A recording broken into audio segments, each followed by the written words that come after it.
Hi TNS survey aspirants PC exam height case வந்து supreme கோர்ட்டில் வந்து இன்னைக்கு வந்து போர்டோட அப்பீலை வந்து அக்செப்ட் பண்ணிட்டாங்க இல்லையா. ஸோ ஒரு 3 பாயிண்ட் சொல்லியிருக்காங்க. என்ன சொல்லியிருக்காங்க? ஃபர்ஸ்ட் வந்து நம்ம சொன்ன மாதிரி அந்த போர்டு அப்பீல் பண்ணுறது கொஞ்சம் டிலே ஆகிட்டு, அதாவது ரீஃபில் அந்த கரெக்ஷன்லாம் பண்ணிட்டு அப்பீல் பண்ணணும் இல்லையா, அதுக்கு வந்து அதை அக்செப்ட் பண்ண சொல்லி கேட்டிருந்தாங்க சொன்னேன் இல்லையா. ஸோ அதை அக்செப்ட் பண்ணிட்டாங்க.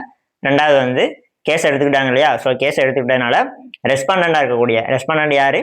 ஃபர்ஸ்ட் ஹைட்டு எங்களுக்கு எலிஜிபிள் கொடுங்கன்னு சொல்லிட்டு கேஸ் போட்டாங்க இல்லையா ஹைகோர்ட்டில், அவங்க தான் ரெஸ்பாண்டன்ட் இப்போ. சரிங்களா. ஸோ அவங்களுக்கு சுப்ரீம் கோர்ட் என்ன நோட்டீஸ் கொடுத்துருக்காங்க? நீங்கள் வந்து ரிப்ளை வந்து ஃபைல் பண்ணுங்க சொல்லிட்டு அதை டைம் கொடுத்துருக்காங்க. 4 வாரம் டைமுக்குள்ளே நீங்கள் வந்து ரிப்ளை ஃபைல் பண்ண சொல்லி, அதுக்காண்டி தான் அந்த ஆகஸ்ட் 31ங்கிற நெக்ஸ்ட் ஹியரிங் டேட் வந்திருக்கு. சரிங்களா. ஏன்னா 4 வாரம் டைம் கொடுத்துருக்காங்க இல்லையா. சரி, ஓகே. தேர்ட் ஒன் நீங்கள் உங்களுக்கு தெரிஞ்சது தான், எல்லா வீடியோவும் பார்த்துருப்பீங்க.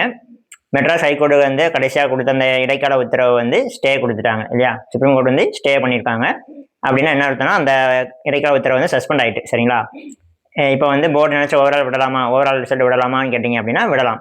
பட் சுப்ரீம் கோர்ட் எதுக்காக அதை வந்து சஸ்பெண்ட் பண்ணுறாங்க அப்படின்னா, அவங்க வந்து அந்த ஒரு உத்தரவு மேலே தான் மேல்முறையீடு வந்திருக்காங்க போர்டு. ஸோ அப்போ இது மேலே நாங்கள் தான் ஒரு விசாரித்து ஒரு டிசிஷன் எடுப்போம். சரி, அப்போ இந்த ஆல்ரெடி கொடுத்துருக்க அந்த இடைக்கால உத்தரவு வந்து அது வந்து சஸ்பெண்ட் ஆகப்படணும். சரிங்களா. நாங்கள் ஒரு உத்தரவு கொடுத்ததுக்கு அப்புறமா தான் அதை பேஸ் பண்ணி தான் அதை வந்து நம்ம அந்த கேஸில் வந்து ஃபர்தர் வந்து மூவ் பண்ணணும். சரிங்களா. அதுதான் சுப்ரீம் கோர்ட்டோட தரப்பு. சரிங்களா. இப்போ போர்டு வந்து ஓவரால் விடலாமான்னு கேட்டிங்கன்னா விடலாம். சுப்ரீம் கோர்ட் வந்து போர்டை வந்து ஓவரால் விடக்கூடாதுன்னு சொல்லலை, ஓவரால் விடுங்கன்னு சொல்லலை. சரிங்களா. ஸோ அதுக்கு வந்து போர்டோட டிசிஷன் தான் அது. போர்டு நினச்சா எப்போனாலும் ஓவரால் விடலாம். பட் ஓவரால் விட்டால் கூட எப்போ ப்ராப்ளம் வரும் அப்படின்னா, சுப்ரீம் கோர்ட்டில் ஒருவேளை கேஸ் வந்து போர்டுக்கு அகைன்ஸ்டாக முடிஞ்சால் மட்டும்தான் ப்ராப்ளம் வரும். சரிங்களா. அப்படி முடியறதுக்கான பர்சன்டேஜ் ரொம்ப கம்மி தான். ஸோ போர்டு வந்து நினச்சா ஓவரால் ரிலீஸ் பண்ணலாம். சரிங்களா. ஓவரால் பப்ளிஷ் பண்ணலாம். ஏன்னா நம்ம வேற எந்த கேஸுமே நமக்கு வந்து ஓவரால் விடக்கூடாதுங்கிற ஸ்டே வந்து இல்லை. சரிங்களா. ஸோ தைரியமாக போர்டு வந்து ஓவரால் விட நினச்சா விடலாம். சுப்ரீம் கோர்ட்டில் வந்து கேஸ் போர்டுக்கு ஃபேவராக முடிஞ்சிருச்சு அப்படின்னா அதுக்கப்புறம் எந்த பாதிப்பும் இருக்காது. சரிங்களா. ஸோ இப்போ போர்டு கையில் தான் இருக்குது ஓவரால் விடலாமா விடக்கூடாதா அப்படிங்கிறது. சேம் டைம் இந்த கேஸ் முடிகிறது வந்து சுப்ரீம் கோர்ட்டில் உள்ள ஜட்ஜ்மெண்ட்டை பொறுத்து தான் இருக்குது. அவங்க வந்து இந்த 0.5 ரிலாக்ஸேஷன் வந்து கொடுங்கன்னு சொல்லி அவங்க ஜட்ஜ்மெண்ட் பாஸ் பண்ணாங்க அப்படின்னா நமக்கு வந்து திரும்ப ஓவரால் இன்னும் டிலே ஆகும்.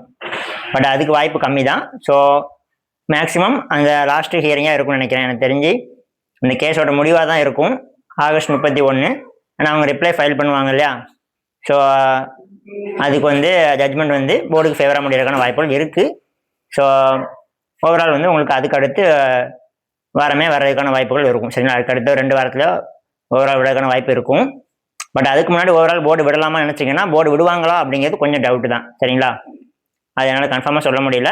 அப்படி ஓவரால் வருது, ஓவரால் விட போகிறாங்க அப்படின்னா எனக்கு ஒரு 1 வீக்கோ இல்லை 2-3 டேஸ்க்கு முன்னாடியே அப்டேட் வரும். வந்தோடனே உங்களுக்கு நான் சொல்கிறேன். சரிங்களா. Okay, thank you.